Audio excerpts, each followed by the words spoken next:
नमस्कार दोस्तों, आप सभी का हमारे YouTube channel culture of Kulwada academy में स्वागत है। तो हमने इंडियन पॉलिटी की सीरीज शुरू की थी जिसमें हम पढ़ रहे थे संविधान सभा। ये हमारा संविधान सभा का पार्ट 3 रहेगा। इससे पहले के वीडियो में हमने अंग्रेजों के द्वारा संविधान सभा बनाने के लिए कौन कौन से प्रयास किए गए एवं डॉक्टर भीमराव अम्बेडकर के द्वारा कहाँ से चुनाव लड़ा गया एवं संविधान सभा के चुनाव किस प्रकार हुए थे, हमने वो देखा था। आज की हम क्लास में देखेंगे अंतरिम सरकार का गठन किस प्रकार होता है, कैसे हुआ, एवं उसमें प्रमुख सदस्य कौन कौन से हमें देखने को मिलते हैं। शुरू करते हैं आज की हमारी क्लास। अंतरिम सरकार का गठन अर्थात कैसे, दूसरे शब्दों में कहे तो अस्थायी सरकार।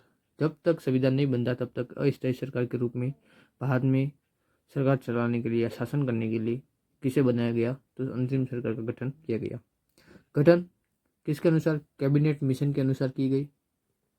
इसकी घोषणा कब की गई कि अंतिम सरकार का गठन होगा, तो 20 अगस्त 1946 को।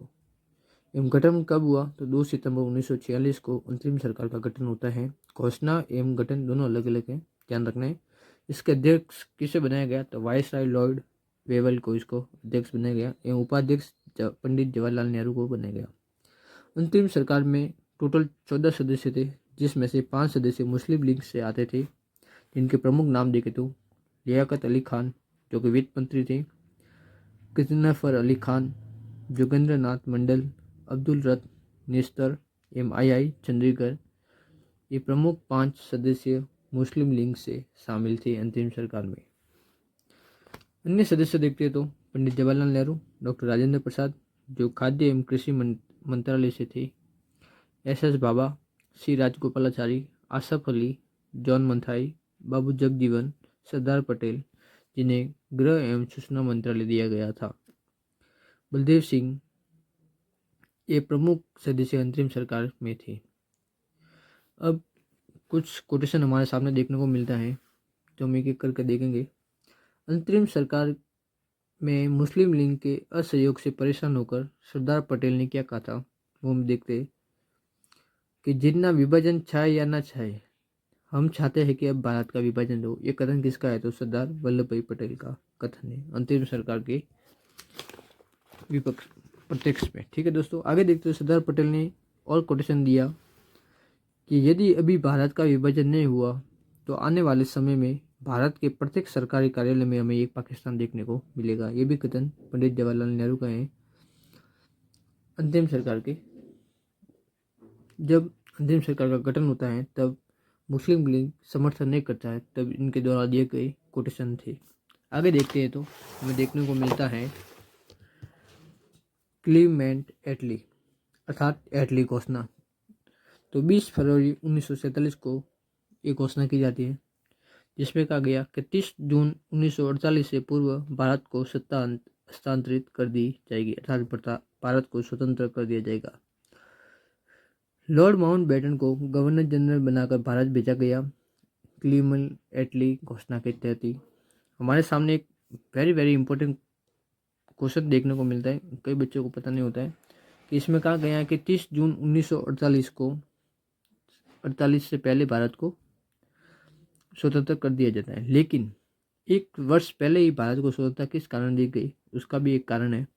तो 15 अगस्त 1947 को भारत को आज़ादी इसलिए मिली क्योंकि माउंटबेटन ने 15 अगस्त को जापान को द्वितीय विश्व युद्ध में आत्मसमर्पण करने पर मजबूर कर दिया था तथा यह कारण अपना व्यक्तिगत विजय दिवस के रूप में मनाना चाहता था। इसलिए इसने माउंटबेटन ने 15 अगस्त 1947 को भारत को स्वतंत्र घोषित कर दिया। ठीक है दोस्तों, ये हमारी बात यहाँ पे समाप्त होती है। आगे देखते तो माउंटबेटन योजना या जून योजना या बालकन योजना तो कब होती है, जून 1947 में। इसमें प्रमुख 4 सदस्य में देखने को मिलता है। लॉर्ड माउंटबेटन जो अध्यक्ष थे, स्मैक, माइक विली और अबेल प्रमुख सदस्य थे। अब इसके प्रस्ताव में कौन कौन से देखने को मिलते हैं, तो इसमें कहा गया कि भारत का विभाजन होगा। विभाजन की रूपरेखा बनाने हेतु वीपी मेनन की नियुक्ति की गई। ध्यान रखना है किसकी नियुक्ति की गई है, वीपी मेनन की। सीमा रेखा के निर्धारण हेतु एक समिति बनाई गई जिसके अध्यक्ष सिरिल रेडक्लिफ को बनाया गया। ठीक है दोस्तों, अब हम एक मैप के रूप में देखें तो एक रबली डायग्राम में कि ये भारत का नक्शा है, जिसमें उत्तर पश्चिम सीमांत प्रदेश सिंध, बलूचिस्तान, पश्चिमी पंजाब को मिलाकर पश्चिमी पाकिस्तान का गठन किया गया। असम प्लस सियल जिला एवं पूर्वी बंगाल को मिलाकर पूर्वी पाकिस्तान का गठन किया गया। पूर्वी पाकिस्तान को 1971 में ही बांग्लादेश बना दिया गया, जिसमें प्रमुख भूमिका के रूप में इंदिरा गांधी की रही थी। आगे देखते हैं तो दोस्तों,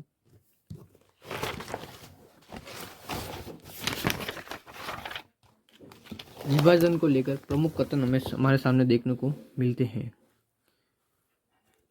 पंडित जवाहरलाल नेहरू ने कहा कि रोज रोज के सिर दर्द से अच्छा है कि सिर को ही अलग कर दिया जाता है। ये प्रमुख कथन किसका है? तो पंडित जवाहरलाल नेहरू का।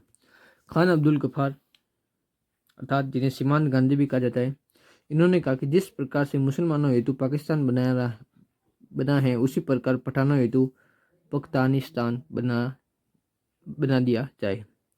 मौलाना आज़ाद का कथन है कि यदि कांग्रेस ने इस विभाजन को स्वीकार कर लिया तो इतिहास इसे माफ नहीं करेगी। वही महात्मा गांधी ने कहा भारत का विभाजन मेरी मृतदेह पर होगा। ये प्रमुख कथन है जो आपके एग्जाम में भी पूछे जा सकते हैं। आगे देखते तो भारत स्वतंत्रता अधिनियम 1947 ब्रिटेन की संसद में पेश 4 जुलाई 1947 को होता है। ये पारित 18 जुलाई 1947 को होता है। डेट ध्यान रखनी है। भारत को स्वतंत्र 15 अगस्त 1947 को किया गया, जिस समय प्रधानमंत्री पंडित जवाहरलाल नेहरू को बनाया गया। वही पाकिस्तान को 14 अगस्त 1947 को स्वतंत्र किया गया। प्रधानमंत्री लियाकत अली खान को बनाया गया। भारत का गवर्नर जनरल श्री राजगोपालाचारी को बनाया जाता है, ध्यान रखना है। वही पाकिस्तान का गवर्नर जनरल मोहम्मद अली जिन्ना को बनाया जाता है। अब देखिए तो देशी रियासत, भारत पाकिस्तान में शामिल रियासतें कौन सी थी? तो यदि किसी भी रियासत की वार्षिक आय 1 करोड़ से अधिक है तो वह स्वतंत्र रूप से रह सकती थी। स्वतंत्रता के पश्चात भारत में शामिल रियासतें कौन कौन से हमें देखने को मिलती हैं? तो पहले आती है जम्मू कश्मीर, जहाँ के शासक राजा हरि सिंह थे। इन्होंने विल्य पत्र पर हस्ताक्षर करने के पश्चात भारत में विलय कर लिया था। इनके ऊपर पाकिस्तानी सेना ने आक्रमण किया था, तब भारत ने सहायता के रूप में इन्हें विलय पत्र पर हस्ताक्षर करवा दिए थे। जूनागढ़ जो कि गुजरात में है, यहाँ के शासक मोहम्मद खां थे जो पाकिस्तान में मिलना चाहते थे। यहाँ पर जनमत संग्रह करवा कर भारत में मिला दिया गया था। वही हैदराबाद, यहाँ के शासक ओस्मान अली जान थे। यहाँ पर ऑपरेशन पोलो के तहत अर्थात पुलिस कार्रवाई के तहत इसे भारत में विलय कर दिया गया था। यहाँ से पूछा जाता है तो लगभग आपको शासक या किस प्रकार विलय किया गया वही ज़्यादा पूछा जाता है। आगे देखते हैं तो संविधान निर्माण की प्रक्रिया हमें किस प्रकार देखने को मिलती है, ये हमारी नेक्स्ट वीडियो जो भी रहेगी उसमें हम पढ़ेंगे। यदि आप सभी को हमारा ये वीडियो अच्छा लगे तो हमारे चैनल को सब्सक्राइब कीजिए, लाइक कीजिए, कमेंट कीजिए। मिलते हैं नेक्स्ट वीडियो में इसी टॉपिक के नेक्स्ट पार्ट के साथ। तब तक के लिए जय हिंद, जय भारत।